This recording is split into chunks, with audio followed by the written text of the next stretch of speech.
가나 혼인잔치에서 물이 포도주로 변화되는 사건은 새로운 포도주로 상징되어지는 메시아의 새로운 시대가 도래했다고 하는 사실을 알리는 사건이었습니다. 그런데 그 메시아의 새로운 시대라고 하는 것은 더 이상 옛날 성전으로 담아낼 수 없는 것이죠. 그래서 주님은 이 새 포도주로 상징적으로 보여지는 그 새 창조의 시대에 옛 성전이 아니라 새로운 성전, 주님의 몸을 통해서 지으시는 새로운 성전을 지으실 것이라고 하는 사실을 저희들이 지난주 묵상했던 말씀을 통해서 가르쳐 주셨습니다. 요한은 주님이 부활하시고 난 후에야 비로소 그와 같은 사실을 깨닫게 된 것으로 보입니다. 그래서 그는 공관복음서에서는 예수님의 공생애의 마지막 순간에 기록된 것으로 보도되고 있는 이른바 성전 무효화 사건을 요한복음의 초반부에 배치시켜 놓고 있습니다. 지난주에도 간략하게 말씀드렸지만 요한은 시간 순서대로 예수님이 하신 시간 순서대로 보도하는데 별 관심이 없어요. 그는 주제별로 예수님이 하신 이야기를 묶어서 우리에게 이야기해주고 있습니다. 메시아에 의한 새로운 창조의 시대가 열리는데 그 새 창조의 시대는 옛 성전으로는 더 이상 담아낼 수 없는 것이죠. 그래서 주님은 6월절에 친히 성전에 올라가셔서 성전을 무효화하는 발언을 하심으로 이제 자신의 몸으로 새로운 성전을 지으실 것이라고 하는 이 진리를 제자들에게 가르쳐 주신 것입니다. 자, 그럼 오늘 우리가 함께 읽을 이 본문은 지금까지 요한이 이야기해왔던 이 문맥과 어떻게 연관되어질까? 참 중요한 질문입니다. 그렇게 주제별로 연결되어 있다고 한다면 틀림없이 뭔가 연결점이 있을 것 같은데 얼핏 보면 그 이야기가 그렇게 썩 잘 연결되는 것 같지 않아요. 그러면 어떻게 연관될까요? 그것은 주님이 여시는 이런 새로운 시대가 도대체 메시아가 앞으로 지으실 이 새로운 성전에서 하나님과 친히 교제하게 될 백성이 누구인가? 라고 하는 주제와 연결되어져 있습니다. 다시 표현하면 메시아가 여는 이 새로운 시대, 새로운 성전에서 주님과 교제하게 되어질 사람이 누구인가? 라고 하는 바로 그 주제와 오늘 본문이 연결되어져 있습니다. 요한은 새로운 시대의 성전 안에서 주님이신 하나님과 더불어 진정한 새로운 창조의 교제를 인간들이 누리게 될 것이다라고 이야기하고 있지 않습니까? 오늘 본문은 바로 그 백성이 누구이냐라고 하는 주제를 이야기하고 있습니다. 바로 앞 문맥에서 이전 시대의 옛 성전과 주님의 몸으로 지으실 새 성전을 이야기하고 있다고 한다면 오늘 본문에 등장하는 주제는 그 새로운 시대에 하나님의 옛 백성과 새 성전 안에서 그 교제를 누리게 될 하나님의 참 백성이 누구냐, 새로운 백성이 누구냐라는 주제와 오늘 이야기가 연결되어 있다는 말입니다. 요한은 바로 그런 이야기를 오늘 본문에서 이야기할 겁니다. 23절에 보면 예수님은 6월절에 예루살렘에 머무시면서 오늘 저희들이 본 요한복음에 기록되지 않은 다른 여타 표적들도 행하신 것으로 보입니다. 요한은 사람들이 예수님께서 행하신 그 표적을 보고 그를 믿었다 이렇게 이야기해주고 있습니다. 저는 여기서 요한이 사람들이 예수님이 행하시는 표적을 보고 그를 믿었다라고 서술해주고 있기는 한데 그 믿음이라고 하는 것이 온전치 못한 믿음일 가능성이 높지 않을까 하는 생각을 하게 됩니다. 어떻게 알 수 있을까요? 저는 24절이 그것을 우리에게 설명해 주고 있다고 생각합니다. 여러분 24절을 보실까요? 함께 읽습니다. 여러분 24절을 보면 예수께서 그의 몸을 그들에게 의탁하지 않으셨다. 이렇게 이제 번역이 되어 있습니다. 여기서 의탁하지 않으셨다라고 하는 이 번역, 요한이 23절에서 사용하는 사람들이 주님을 믿었다라고 했을 때 그 믿었다라고 하는 단어와 24절에 의탁하다라고 하는 단어가 사실은 같은 단어입니다. 피스티오라고 하는 똑같은 단어를 지금 요한이 23절과 24절에서 연이어 사용하고 있어요. 그래서 의탁하다라는 말은 조금은 의역이 된 거죠. 제가 이걸 좀 다시 번역한다면 이렇게 번역할 수 있지 않을까 생각합니다. 사람들은 표적을 보고 주님을 믿었으나 예수님은 사람들을 믿지 아니하셨다. 사람들은 예수께서 행하신 표적을 보고 그를 믿었지만 주님은 그 사람들을 믿지 않으셨습니다. 23절에 언급된 이 사람들의 믿음이라고 하는 것이 참 믿음이 아닐 수 있는 가능성을 암시해주고 있는 거죠. 예수님은요, 사람들의 마음을 꿰뚫어 보고 계셨습니다. 25절이 기록하고 있는 대로 주님은 우리가 무슨 생각을 하고 있는지를 우리가 설명해 주거나 다른 사람들이 그것에 대해서 이야기해 드릴 필요가 없으셨어요. 왜 그렇습니까? 사람들이 무슨 생각을 하고 있는지를 말해 주지 않아도 그들의 생각을 정확하게 꿰뚫고 계셨기 때문입니다. 그러니 믿을 수 없는 거죠. 우리가 어떤 생각을 하고 있는지 다 훤히 보고 계시니 우리를 믿을 수 없는 것 아니겠습니까? 바로 이러한 문맥에서 외형적으로는 주님에 대해서 상당한 호감을 가지고 있기는 하지만 여전히 믿을 수 없는 사람이 한 명 3장에 등장합니다. 그의 이름은 니고데모라는 사람이었습니다. 요한이 표현해주고 있는 대로 그는 유대인의 지도자였습니다. 아마도 이 말은 그가 산헤드린의 공회원이었다고 하는 것을 의미하는 말일 겁니다. 그런데 그가 예수님을 찾아왔습니다. 요한은 그가 언제 예수님을 찾아왔다고 이야기하고 있죠? 밤에, 야심한 시각에 주님을 찾아온 겁니다. 물론 저는 문자적으로 그가 다른 사람들의 그 부담스러운 시선이 힘들어서, 그것이 버거워서 사람들이 쉽게 인지할 수 없는 야간 시간을 이용해서 주님을 찾아온 것이라고 생각합니다. 그런데 이에 더해서요, 요한은 매우 상징적이고 문학적인 표현을 사용하는 저자인 것 같아요. 저희들이 앞으로 요한복음을 읽어갈 때에 요한이 이런 상징들을 많이 사용하고 있다는 사실을 이제 발견하게 될 겁니다. 예를 들어서 나중에 저희들이 13장을 묵상할 때 보게 되겠지만 가룟 유다가 예수님을 배신하기 위해서 밖으로 나아갑니다. 함께 있다가 밖으로 나아가는데 그때 요한 기자는 뭐라고 이야기했냐면 그가 나갔는데 곧 밤이더라. 이렇게 이야기해주고 있습니다. 저는 요한복음 안에서 이 빛과 어두움, 밤과 낮이라고 하는 이 주제는 상징적으로 매우 중요한 주제라고 생각합니다. 왜 그렇습니까? 요한은 요한서신 첫 번째 서론 부분에서 예수님이 생명의 빛이시라고 하는 사실을 우리에게 던져주고 시작했어요. 그런 빛이신 주님과 대비되어지는 세력이 바로 어두움 아니겠습니까? 그래서 빛이 어두움 가운데 빛이 돼 어둠이 그 빛을 깨닫지 못했더라고 요한이 이야기하고 있지 않습니까? 요한복음 안에서 이 어두움, 밤이라고 하는 것은 단순한 물리적인 밤만을 의미한 것 같지는 않습니다. 저는 이 어두움이라고 하는 것이 바로 니고데모가 실제로 속해 있는 영역을 상징적으로, 은유적으로 표현해주고 있는 것이 아닌가 하는 생각을 하게 됩니다. 니고데모는 밤에, 비록 밤이긴 했지만 예수님을 찾아올 만큼 진리에 대해서 관심 가지고 있는 사람이었습니다. 그는 진리에 대한 깊은 관심을 가지고 있었어요.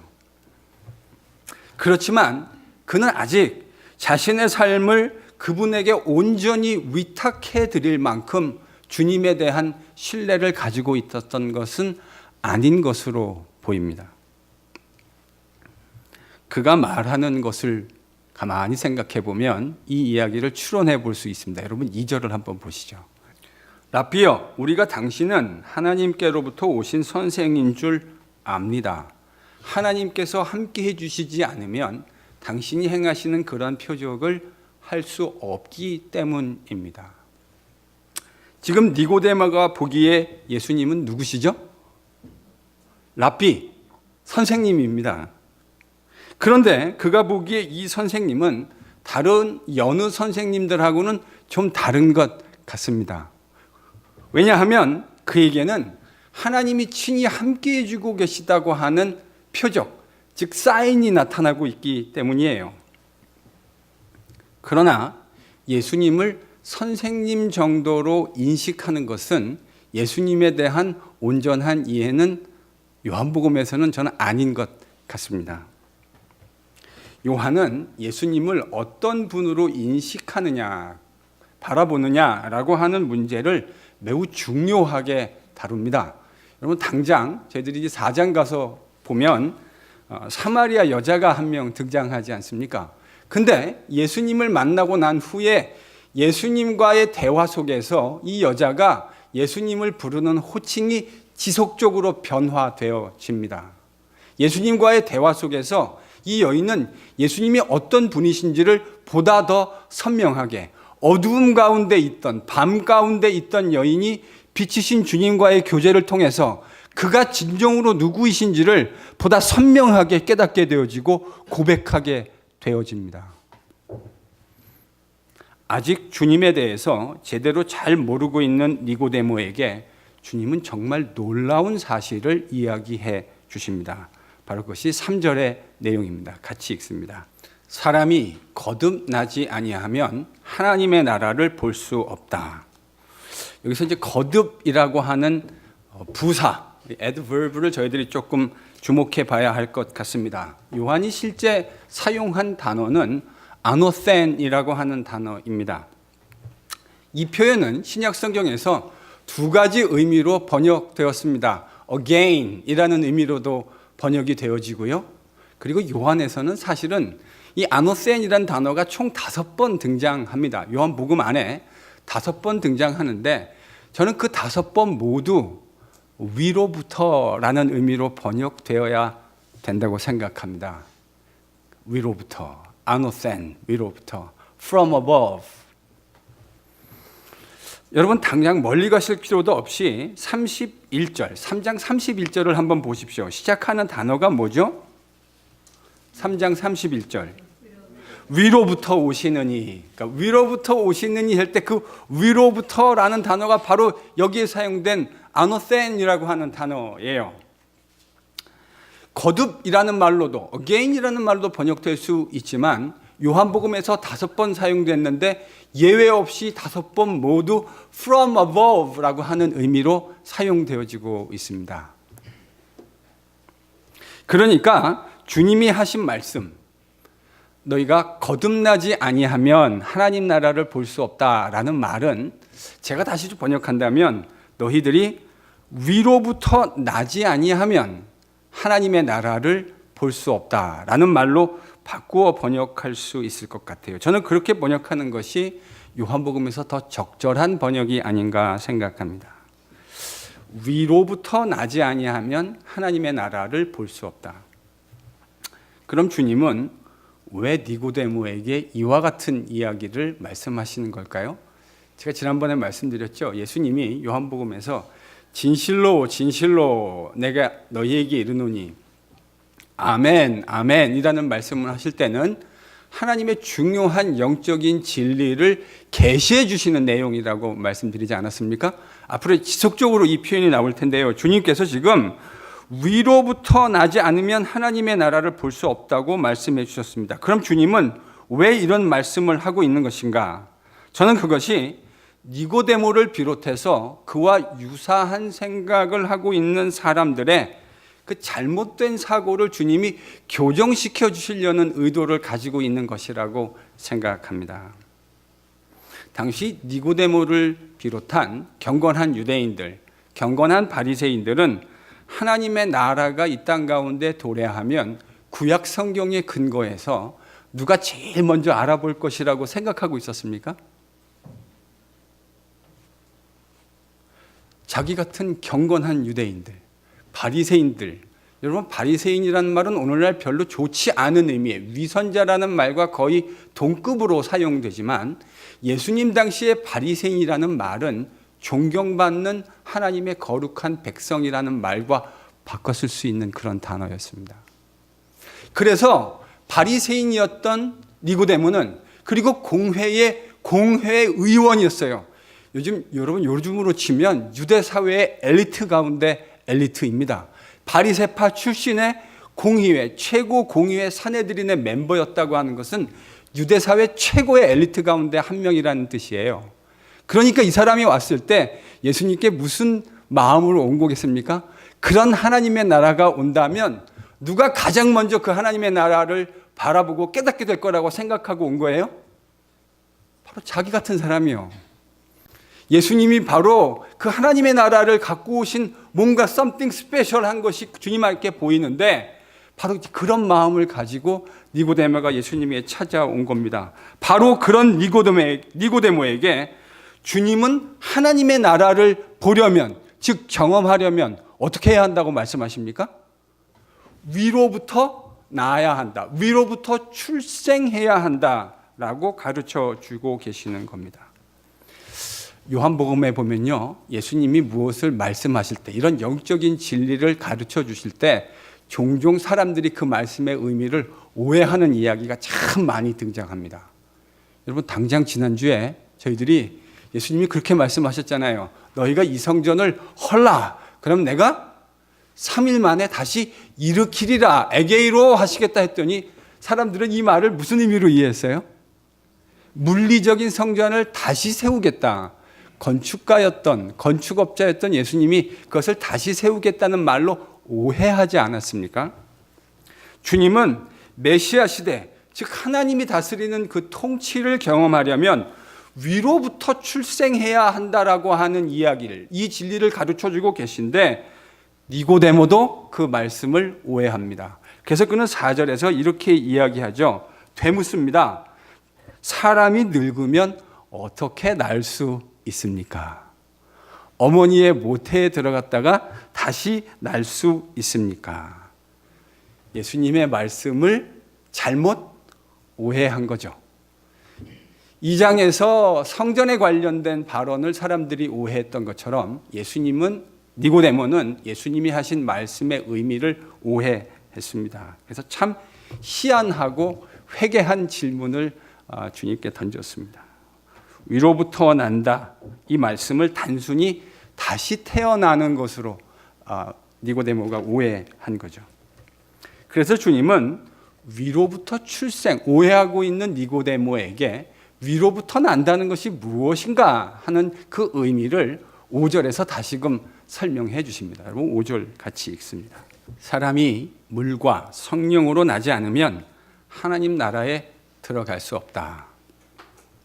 그러니까 여러분, 위로부터 난다, 3절에 등장하는 위로부터 출생한다, 난다라는 말은 5절에서 관점에서 보면 무슨 뜻입니까?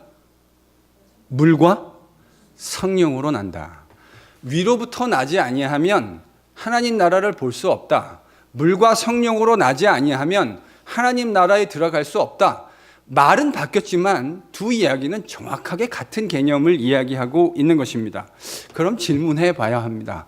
물과 성령으로 난다는 말의 의미는 도대체 무엇인가? 여러분, 이 질문에 효과적으로 대답하시려면 에스겔 36장 25절에서 27절을 잘 이해하셔야 합니다.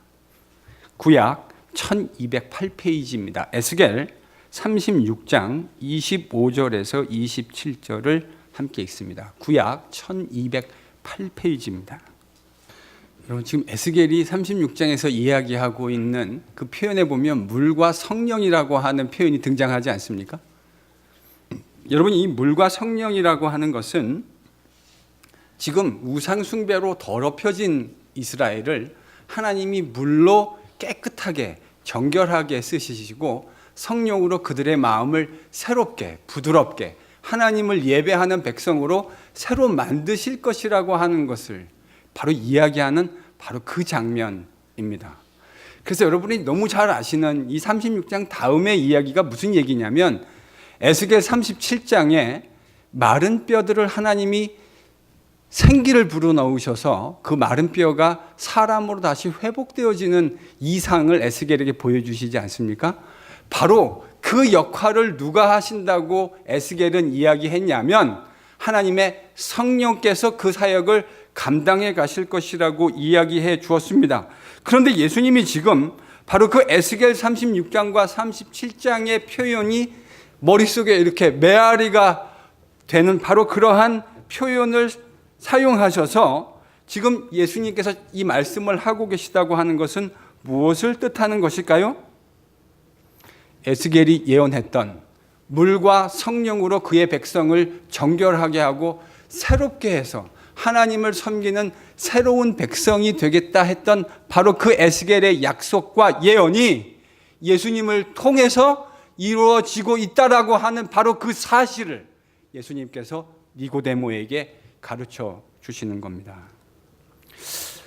예수님은 바로 그 성령의 역사를 통해 새롭게 태어나는 새로운 이스라엘을 창조해 주시는 겁니다. 어떻습니까, 여러분? 제가 1장 서론을 이야기할 때 요한이 바로 그 이야기, 하나님께서 성령의 새로운 창조의 사역을 통해서 하나님만을 예배하는 새로운 백성을 창조한다. 그래서 요한복음 제가 첫 번째 설교 제목이 뭐였습니까?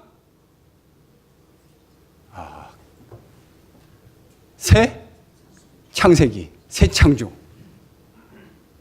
요한이 말하고 싶은 가장 핵심적인 주제는 저는 새로운 창조라고 생각합니다. 그리스도 예수 안에서 하나님이 새로운 백성을 지으신다. 그리고 그 지으신 백성이 새로운 영적인 성전이신 주님 안에서 참 하나님만을 예배하는 새로운 새 창조의 세상이 열리고 있다. 이게 인간이 누릴 수 있는 가장 영광스럽고 가장 근본적인 행복이다라는 사실을 요한이 이야기하고 싶은 겁니다. 요한은 바로 그런 의미에서 예수님의 입을 빌려서 위로부터 출생한다는 말, 그리고 물과 성령으로 말미암아 출생한다는 말의 의미를 그렇게 설명하고 있습니다. 옛 성전이 없어지고 새로운 성전이 지어지는 것처럼 이제 아브라함의 혈통적인 후손으로 태어나야만 하나님의 백성이 되어서 하나님과 교제하게 되는 것이 아니라 그리스도 예수 성전 안에서 새롭게 위로부터 출생하고 성령과 물로 출생하게 되어지는 모든 사람은 남자나 여자냐 그들의 지위 고하에 관계없이 하나님만을 예배하는 새로운 창조의 세상이 열리고 있다. 요한은 바로 그 이야기를 우리에게 이야기해 주고 싶은 겁니다. 바로 그것이 인간이 누릴 수 있는 가장 근본적인 가장 아름다운 행복이라는 것을 그는 깨달았던 겁니다. 그래서 요한복음 기록을 통해 우리가 그와 같은 사실을 깨닫게 되기를 소망하고 있는 거죠. 그래서 그는 이러한 이야기를 너무나 멋들어지게 아주 맛있게 제 표현대로 한다면 너무 맛있게 그 이야기를 설명해 주고 있다고 생각합니다. 믿으실 수 있는 귀한 은혜가 있기를 바랍니다.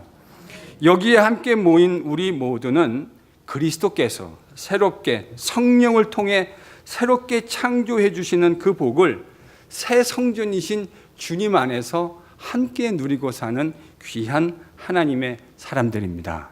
그 귀한 복을 이미 누리고 있는 사람들입니다. 그 축복을 요한은 우리가 어떻게 누리게 된다고 이야기하고 있습니까? 위로부터 출생하는 것을 통해서 새로운 하나님의 백성이 되어서 그와 같은 복을 누린다 이야기합니다. 성령으로 출생하는 것을 통해서 그와 같은 영적인 복을 누리게 되었다고 이야기하고 있는 겁니다. 세상에서 부를 축적하고 사람들이 부러워하는 지위와 힘을 가지게 되었을 때에 우리가 그와 같은 축복을 누리게 되어지는 것이 아닙니다. 예수님을 믿고 성령으로 출생하게 되어진 사람만이 진짜 누릴 수 있는 그 진짜 복, 그것을 요한은 지금 우리에게 이야기해 주고 있는 겁니다. 여러분, 이것이 우리의 마음속에서 진짜 감사로 절절하게 흘러 넘칠 수 있기를 간절히 축원합니다. 우리가 누릴 수 있는 진짜 축복은 세상에서 얘기해 주는 그러한 어떤 것들을 소유하고 그런 포지션을 내가 메인테인하고 있을 때에 하나님의 축복을 누리는 것이 아니고, 사실 그거는 우리가 하나님과의 본질적인 관계 속에서 부가적으로 하나님이 허락하실 수도 있고 그렇지 않을 수도 있는 복들이에요. 그래서 그것을 가지고 복을 이야기한다고 하는 것은 저는 매우 천박한 일이라고 생각합니다. 왜요? 본질은 내버려 두고 그 주변에 있는 것을 가지고 이야기한다고 하는 것은 피상적인 일이고 핵심을 꿰뚫어 보지 못하고 있는 것 아닙니까? 이런 가짜복음, 유사복음이 오늘날 교회와 성도들의 마음속에 얼마나 편만한지 모릅니다. 여러분, 예배 시간은 그런 것이 가짜복이고 진짜 복이라고 하는 것은 하나님과 그 성령으로 출생을 통해서 새로운 관계 안에서 하나님을 예배하는 백성이 되었다고 하는 사실을 깨닫게 되어지는 것. 저는 그게 기독교가 얘기하는 진짜 복이라고 믿습니다. 요한은 그 복을 지금 이야기하고 싶은 거예요. 새 창조의 새 성전이신 예수님 안에서 우리가 누리는 이 기막힌 복이 어떤 것인지, 저는 요한이 이것을 쓸 때 그의 가슴 안에 정말 넘쳐 흐르는 어떤 감격이 있었을 것이라고 생각합니다. 지금 그 복을 우리가 성령의 출생을 통해 그리스도 예수 안에 누리고 있다는 이야기를 해주고 싶은 거예요. 가짜 복이 편만하게 퍼져 있는 세상 속에 진짜가 무엇인지를 이야기해주고 싶은 겁니다. 이 사실이 믿어지시는 저와 여러분이 될 수 있기를 간절히 축원합니다. 옆에 있는 분에게요, 오늘은 권면이 아니고 축복을 선포하겠습니다. 따라하십시오. 당신은 위로부터 출생한 사람입니다.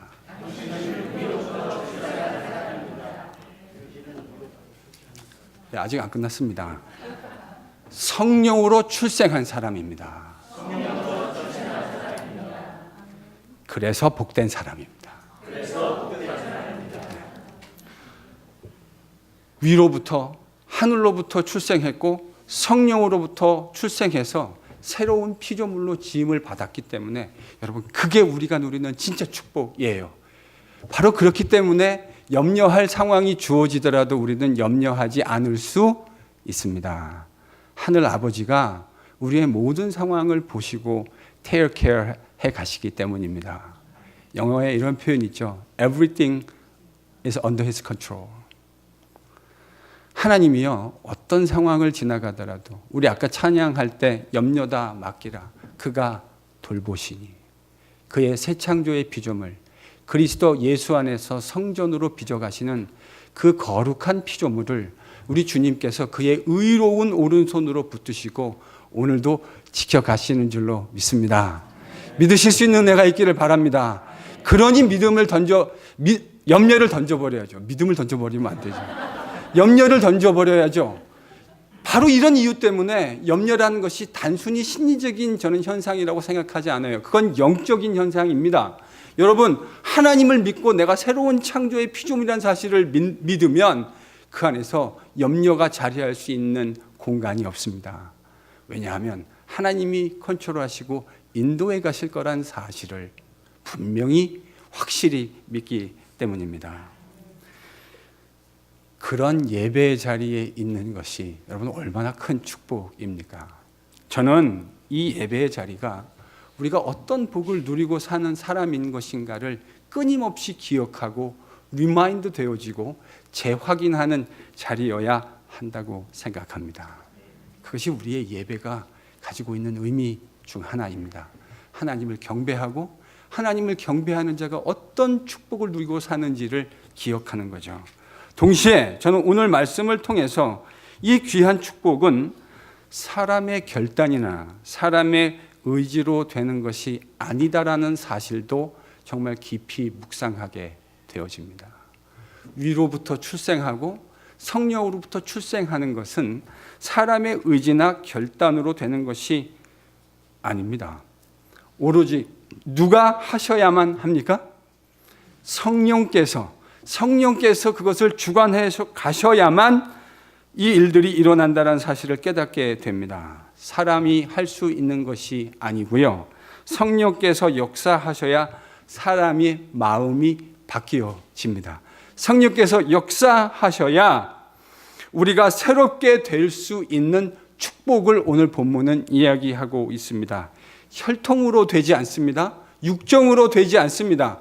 우리가 수백 번, 수천 번, 수만 번 고민하고 결단한다고 해서 되어지는 일이 아닙니다. 그것은 성령이 하셔야만, 성령께서 역사하셔야만 되어질 수 있는 일입니다. 물론 경험적으로 우리는 우리의 결단을 저는 촉구할 수 있다고 생각합니다. 그러나 그 반응은 성령께서 새로운 생명을 허락해 주신 자에 한해서 반응이 일어날 수 있다라고 하는 것, 저는 그것이 본문이 가르쳐주는 영적인 진리라고 생각해요. 그래서 바로 그런 이유 때문에 저는 이 대목에서 기도의 힘을 의지하지 않을 수가 없습니다. 기도할 수밖에 없어요. 이거는 부모라고 해서 되어지는 것이 아닙니다. 여러분의 사랑하는 그 자녀, 눈에 넣어도 아프지 않을 그 자녀가 위로부터 태어나고 성령으로 태어나는 것, 여러분이 수백 번, 수만 번, 수천 번을 울어도 되어지는 것이 아니에요. 여러분이 결단한다고 되어지는 일입니까? 아니에요. 그렇지 않아요. 성령께서 역사하셔야만 되어지는 일입니다. 예수님이 지금 그거를 가르치고 계세요. 그런데 하나님은 성도들의 기도를 사용하시기는 하세요. 제가 저의 위로부터의 출생, 성령으로부터의 출생을 곰곰이 묵상해 볼 때가 있습니다. 저는 참 패역한 인간이었습니다. 주일학교 때도요, 주일날 예배 한 번 저는 빠지지 않고 출석했습니다. 믿음이 신실해서가 아닙니다. 그 예배에 가지 않으면 눈 시퍼렇게 뜨고 아버지가 보고 계셨기 때문에 예배를 땡땡이라도 치는 날에는 다리에서 정말 불이 났습니다. 그래서 어쩔 수 없이 예배에 출석을 했었어요. 그러나 저는 정말 패역한 인간이 맞는 것이 하나님을 의도적으로 거부했었습니다. 사람들이 이렇게 눈 감고 기도를 하고 계시면 저는 속으로 무슨 생각을 했냐면, 하나님, 당신은 계시지 않습니다. 사람들은 그렇게 얘기하지만 저는 속지 않습니다. 이렇게 이야기하는 패역한 인간이었습니다. 친구들에게 그런 사실을 정직하게 이야기했습니다. 그래서 제 친구들은 제가 왜 예배당에 앉아 있는지 너무나 잘 알고 있었습니다. 그 사실을 아마도 중고등부 전도사님께 말씀드렸던 것 같아요. 저를 지도하셨던 전도사님과 친구들은 정말 그런 패역한 저를 위해서 간절히 그리고 지속적으로 끈질기게 기도해 주었습니다.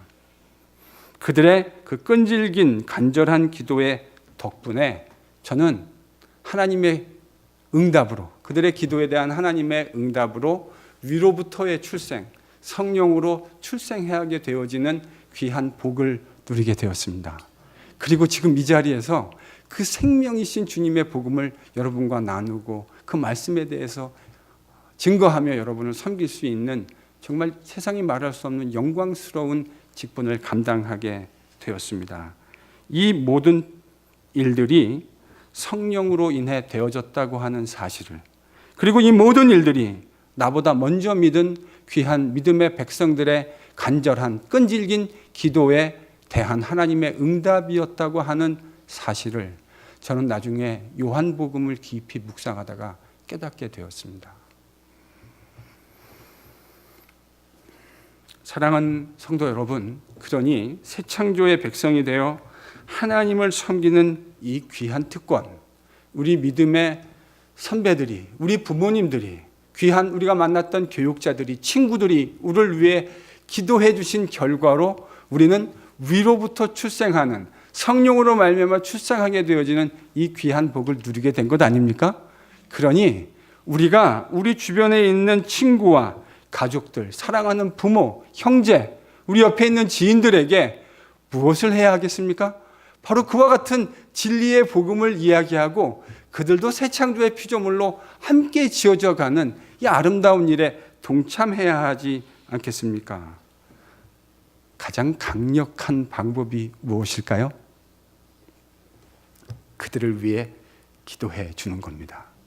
하나님께서 우리의 기도를 들으시고 그 기도에 응답하심으로 말미암아 위로부터 출생하고 성령으로 말미암아 출생하는 이 귀한 미스테리어스한 일들을 이루어 가시는 줄로 믿습니다. 그래서 우리는 우리 주변에 있는 가족과 부모, 형제, 우리의 자녀들, 믿음의 친지들, 주변에 있는 지인들을 위해 간절히 기도해야 합니다. 하나님, 오늘 말씀이 이렇게 이야기하고 있으니, 그 말씀의 진리가 그 사실을 이야기하고 있으니, 그것을 깨달았으니, 하나님, 성령으로 출생하는 것, 사람의 힘과 능력으로 되지 않는 것 주님께서 가르쳐 주셨습니다. 이거 깨달았으니 이제 그 일, 내가 사랑하는 사람들의 삶 속에, 내가 기도하는 사람들의 삶 속에 이루어 주옵소서라고 기도해야 할 줄로 믿습니다. 그러면 하나님께서요, 그 기도를 들으시고 그것에 응답하시는 일을 통해서 오늘도 새 창조의 역사를 이루어 가게 될 줄로 믿습니다. 옆에 분에게 이렇게 오늘은 한번 권면하시죠. 하나님이 당신의 기도를 들으시고 성령의 역사를 일으키십니다. 하나님이요, 우리의 기도를 들으시고 우리 힘으로 할 수 없는 바로 그 성령의 신비한 역사를 이루어 가십니다. 바로 그 이유 때문에 교회의 성도들은 하나님 앞에 기도하는 일, 특별히 우리 주변에 있는 가족들과 우리의 친구들과 지인들을 위해서 기도하는 일을 결코 멈추어서는 안 될 줄로 믿습니다. 우리의 이 기도를 통해 성령의 역사를 통해 생명으로 충만한 NGPC가 다 될 수 있기를 예수 그리스도의 이름으로 간절히 축원합니다.